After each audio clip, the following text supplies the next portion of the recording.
Ek het 'n paar keer dit genoem, ek wil dit net in hierdie praatjie weer noem. Die doel van hierdie dipmetode is geen arbeid by betrokke nie, behalwe die opstelling en te sorg dat daar dipstof is. Geen kragbron, geen tydsfaktor dat 'n bestuurder moet kyk dat sy diere gedip moet word nie. Daar's geen vermorsing nie, geen blootstelling van personeel aan dipstowwe nie. En jy kan hierdie dipstel optel en dan kan jy hom in 'n ander kamp gaan sit en jy kan dit verplaas. En dit is onafhanklik, met ander woorde, hierdie dipstel is ook van so 'n aard dat hy nie 'n Saterdag of 'n Sondag of 'n nuwe jaar of 'n Kersfees het waar personeel wil feesvier en die beeste het moeilikheid nie. Al wat hierdie dipstel vra is strategiese beheer met behoorlike dipstof daarin en hy sal jou diere dip, want op 'n Kersfees en op 'n Sondag sal jou bees en jou wild steeds water drink of steeds na lek toe kom of steeds na stout. Hierdie dipstel is met ander woorde ook omgewingsvriendelik, want hy word heeltemal in die natuur weggesteek. Die dipsmaster het wel sy beperkings en ek wil dit baie eerlik sê. Dit moet kundig en reg bestuur word, soos om te sê dat hy dip net 'n enkele hoeveelheid en nie meer nie. Hy kan sekerlik gemanipuleer word, maar hy is nie reg om dit meer as 10 ml op 'n dier toe te laat nie. Die opstelling, met ander woorde, verreken hierdie tekorte wat daar is. Ek het genoem dat dit in 'n kampopstelling kan wees, dat dit in 'n drukgang kan wees waaroor die dier moet loop en net sy trap gemanipuleer word.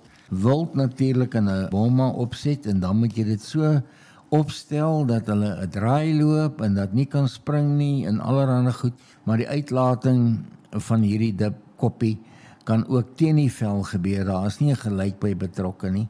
Wild ryk wel dat hier dipstof betrokke is en dat dit dalk in die begin 'n vreemde ding is, maar ek wil sê dat hulle word dit baie vinnig gewoond. Die faktore wat 'n mens van hierdie dipmaster moet weet, is dat dit is 'n olie-gebaseerde pour-on dipvloeistof. Sensitiewe wildspesies en wat onseker is, sal die bosluisdoders ryk as hulle nie vertroud is met die nuwe opstelling nie. Die voorgeskrewe dosis van hierdie olie-gebaseerde dipstowwe is 1 ml op elke 10 kg en ek kan nou nie daai goed verander nie, dan gaan ek moeilikheid kry met die dipstofvervaardigers. 'n Enkel toediening is 8 tot 10 ml per trap. Dit beteken dat die dipstof genoegsaam is vir 'n dier tot en met 200 kg aan die een kant, en as 'n dier meer weeg, dan kan hy net weer oor die dipstel beweeg en dan gaan hy ongeveer 400 kg kan dip. Sou kleiner diere op die dipstel en sou hulle kan aftrap, dan mag hulle enkele millimeters meer dipstof kry as wat die voorgeskrewe reël is. Die behoefte is werklik om nie onnodig dipstof op kleiner soorte wild uit te laat wat werklik bosluise verdra en kan hanteer en in 'n biologiese verhouding met hulle is nie. Daar is 'n bietjie tegniese kennis van hierdie dipmaster wat belangrik is, wat ek ook moet noem in die praatjie. En dit is dat hy benodig dipvloeistof om deur die stelsel gebloei te word om te kan dip. Die dip se afvloei uit die dipvloeistofhouer kan met 'n kraan afgesluit word. Die dipstel kan weer geaktiveer word wanneer die kraan oopgedraai word. Die funksie beheer aktiewe en ook onaktiewe dipprogramme, of jy kan maar net die 5 liter insit en as dit uit is dit uit en dan kan hulle maar oor hierdie dipstof loop. Al wat dan nodig is in die toekoms, vul die dipstofhouer, dit gaan weer vloei tot onder in die bak waar die stelsel is en dan moet die lug net deur die stelsel uitgedruk word en 'n bietjie trap op die stelsel of 'n paar diere wat oor hom loop, sal die stelsel outomaties bloei. Die agtergrond hierteen is vir my verskriklik belangrik. Hierdie strategiese beheer teiken bosluise waar hulle vir jou skade veroorsaak. Met ander woorde, die ore en stertpunte, spene en die geslagsdele. En sou jy op daai gebiede op die dier se lyf kolbehandeling toepas, wat 'n baie belangrike vas in daai dipstof is sterk genoeg. Hulle beweeg soontoe, as hulle nie daar kan kom nie, dan roei jy hulle uit en dan beskerm jy jou diere se organe. Bosluise word in 1, 2 en 3 gasheure verdeel en ek sal daaroor 'n bietjie praat. Nie een van hierdie bosluise, soos ek reeds genoem het dieselfde aard en of karakter nie. Hulle lewensiklusse verskil. Hulle wyse van voeding verskil. Hulle gasheure verskil. Hulle rol tot weerstandigheid, hulle speeksel verskil, die siektes wat hulle oordra verskil. Daar is, met ander woorde, die feit dat 'n bosluis lyk soos 'n generiese bosluis, maak maar net vir hom een van vele spesies van bosluise. Hier's 'n paar interessante feite oor bosluise. Sommige spesies soos die hartwaterbosluis sal nie op 'n gasheer klim tensy daar nie reeds 'n manlike volwasse bosluis op daai gasheer is, op daai bees is wat feromone afskei nie.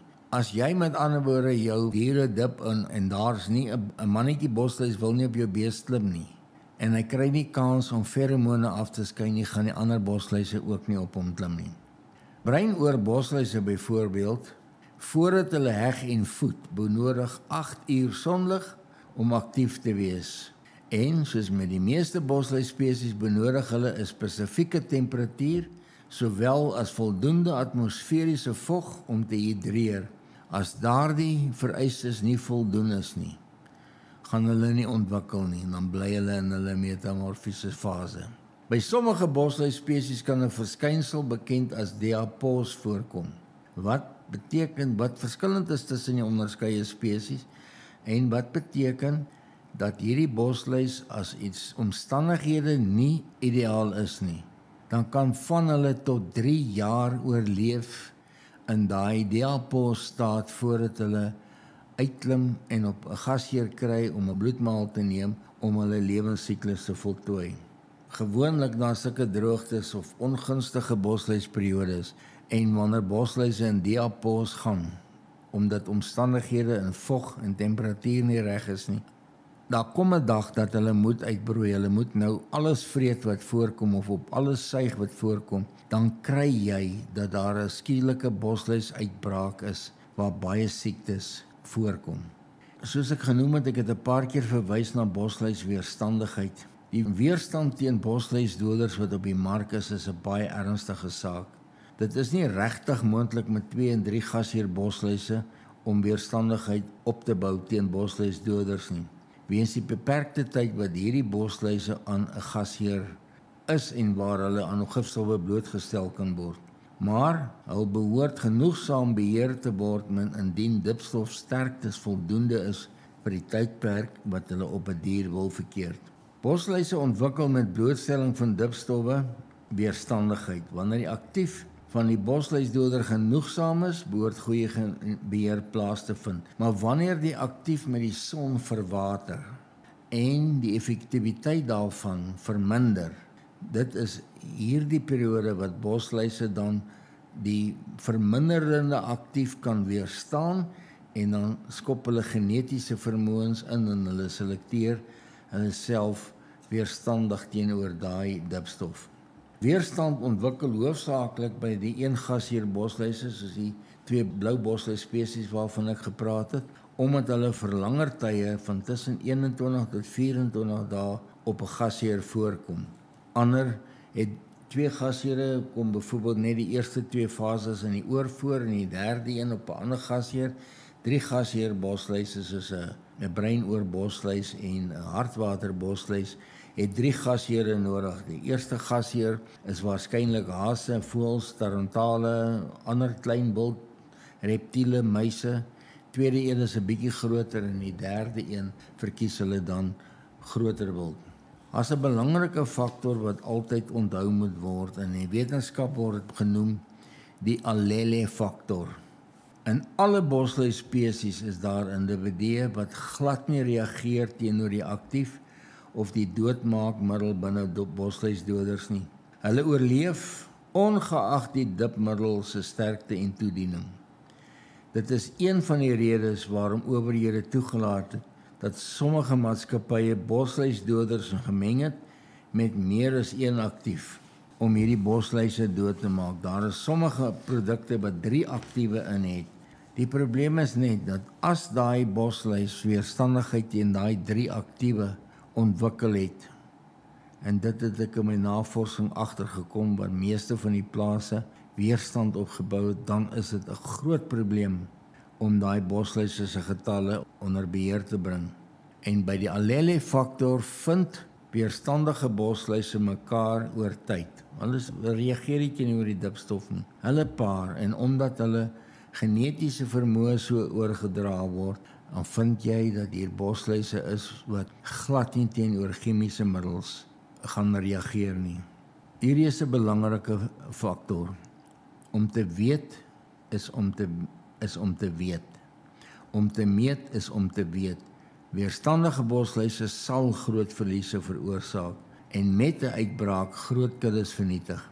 Dit is in enige produsent se beste belang om bosluisbeheer strategies met goeie inligting van die bosluis en die ekologie en die omgewing en hul weerstand te implementeer. Dit is belangrik dat mense wat na hierdie praatjies op die radio luister en ook op ons blog en ook waar ons dit gaan plaas op YouTube, weet dat hulle dit daar kan herhaal en dat dit ook op YouTube geplaas gaan word. Die skrywers gaan ook op die blog geplaas word. En as jy iewers langs die pad iets verloor, gaan lees dit op ons blog en ook op YouTube.